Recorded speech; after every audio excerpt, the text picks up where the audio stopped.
going on, guys? I hope you all are doing awesome out there. I'm back from Mexico, and I came back to this lovely Ohio weather. So anyways, I'm back home, so I will begin hosting YouTube videos again, I guess. As you all know, whoever watches these videos, I went on vacation. No, there was no water. I went on vacation, and the last upload that I put on YouTube, I talked about it a little bit. Went down to Mexico. Went to I always forget the names of these places that I go to. The names of the islands that I go to on the cruises. I want to say Cabo San Lucas. Does that ring a bell? I think that's what it's called. And I don't remember the other two. Cabos was the first one that we went to, and I gotta tell you, I was a little disappointed with the temperatures. It's Mexico, right? You know, you would think it would be. Oh, here we go. Camera might fall. I gotta go. Yep, there it goes. Anyway, you would think that, you know, being Mexico and all, it would be warm. It was. Well, first of all, we got to Los Angeles, and it was raining and cool, you know, not cold, but it was cool for Los Angeles, and it doesn't rain in LA, come on, guys. But we get there and it's raining, no big deal, because we're just there for the night, and then we're getting on the ship the next morning. So we got on the ship, and we're thinking, okay, we'll go swimming, we'll do all this, we'll do that. You know, I've never been on a ship. The only cruise I've been on that the water was cold was when I went to Alaska. When I took a cruise to Alaska, that water was cold. Because it's Alaska! It's not Mexico! But the water on the ship was ice cold. Nobody swam the entire time. The entire 7 days I was on the ship, I saw like 4 people in all of the swimming pools. And there's like 3 or 4 swimming pools on this ship. You know, the hot tubs were full, but the swimming pools were empty. So that just gives you an idea of how cold it was, because normally on a cruise the swimming pools are packed full. So I think that we have decided that the Caribbean is our choice of venue when it comes to our vacations on a cruise ship, because we've never had bad luck cruising to the Caribbean, except when we tried to cruise during Hurricane Matthew, but that was a different story. Yeah, that was about a year and a half ago, yeah. But anyway, cruising to the Caribbean, we always have good luck. It's always warm, you know. We cruise out of Miami, Florida, or Fort Lauderdale. I think it's Fort Lauderdale. Isn't it Fort Lauderdale? Something like that, I don't know, somewhere around there. And so it's, you know, it's much warmer down there in Florida. And so, you know, we cruise out of there. The pools on the boat are nice and, you know, warm. It's just a better overall experience, in my opinion. I've been on now. This was probably my 9th cruise, and yeah, I'd say it's probably my 9th cruise since 2012. Yeah, and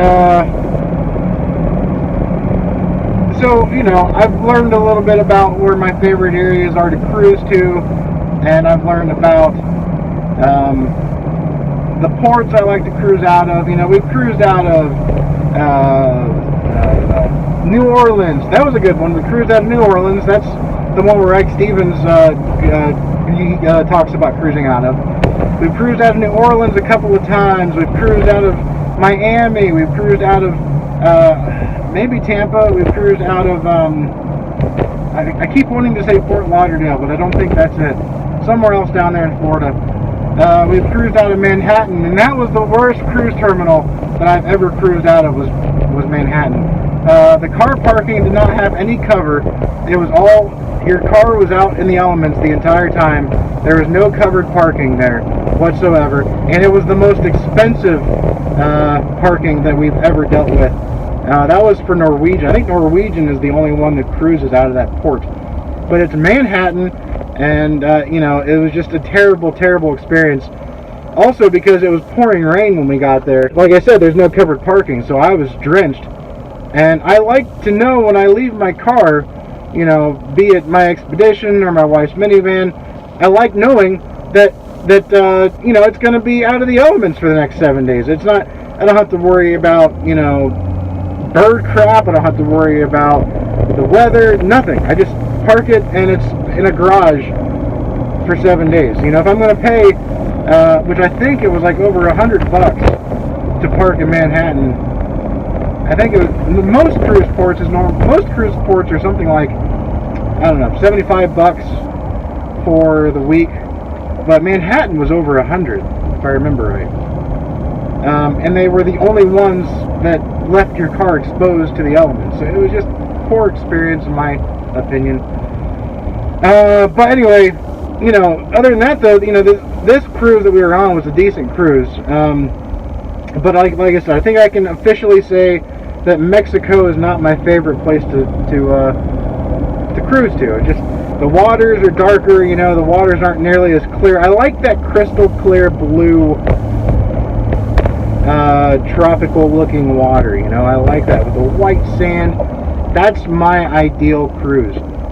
I don't really care for the, you know, if I'm going to go on a cruise, I want it to be, I want the water to look like something that didn't just come out of the lake down the street from me, or out of my toilet. You know, I wasn't really a big fan. Come on, dude, scoot up a little bit. Let me out of this crosswalk. Thank you. So I didn't really like that aspect too much of it. The boat that we went on the Carnival Splendor, which is a mediocre boat. It's 110,000 tons, so it's decent size. Still small, though, for today's boats. When you look at Royal Caribbean, they have the biggest cruise liner out there right now, which is 235,000 tons. It's mammoth, massive. The biggest cruise ship that Carnival has is about 135,000, and that's actually two ships. They have the Horizon, which is the newest, and they have the Vista, which is the second newest. The Horizon is basically just the sister ship of the Vista. They're identical ships, and they're 135,000 tons, and those are hard enough to remember the floor plans when you're trying to walk around these ships. When you're trying to remember where your dining room is, where the pools are that you like, where this is, where that is. Those are hard enough to remember how to get to certain places. So I can imagine a 235,000 ton ship.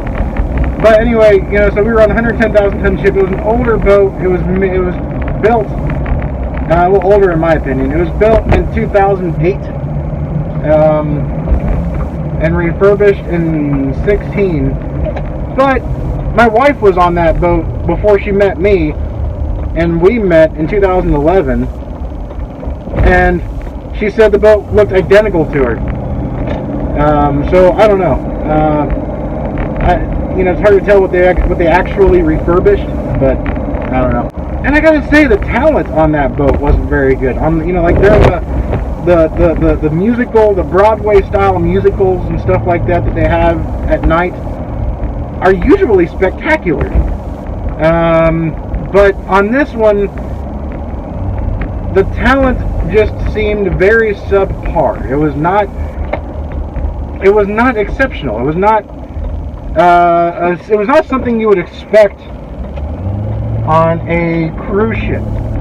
You know, just, you know, something you would expect out of a high school. Was that harsh? It just wasn't really my, you know, just, I don't know. It wasn't the greatest. So yeah, okay. I have some fair share of complaints, but all in all, it was a good R&R. You know, we had a great time as a family.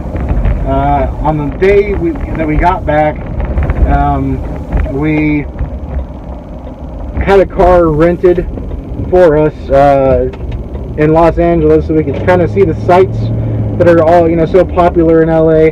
And it was raining again, pouring, as a matter of fact. And it was cloudy. It was so cloudy you could not even see the Hollywood sign.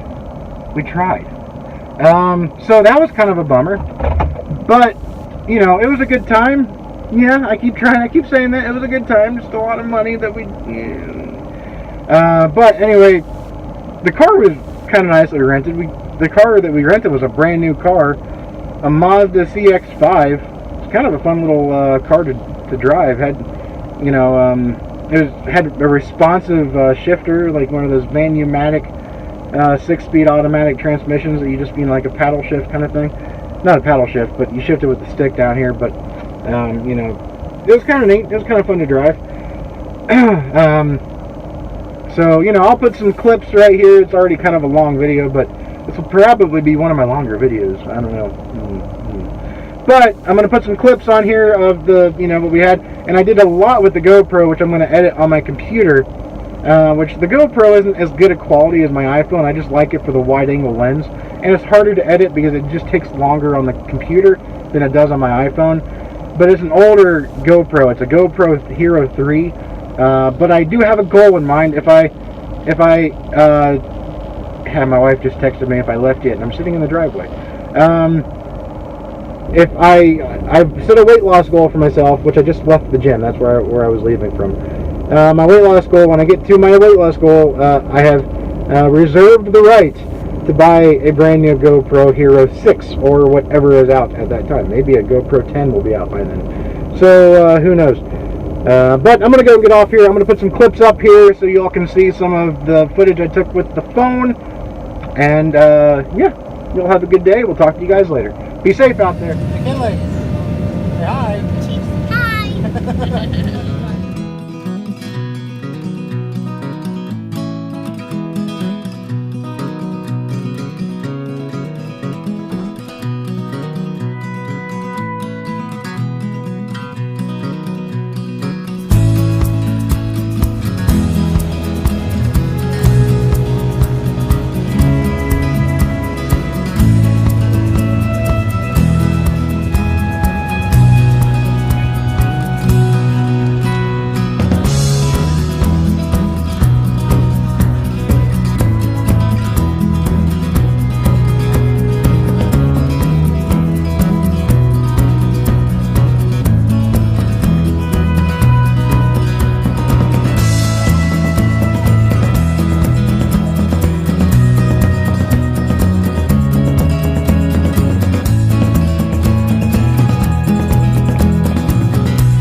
Those are Rolls Royce, Mercedes AMG, SLR. Michael Kors. That wasn't the SLR.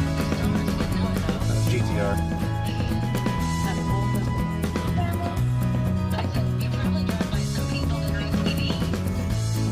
That's what I'm looking for. I'm looking for the paparazzi. Are we on Rodeo Drive? Yeah, we're on Rodeo. Yeah. I'm at work right now. Oh, we had a signing today, so Grandma had to work till 5.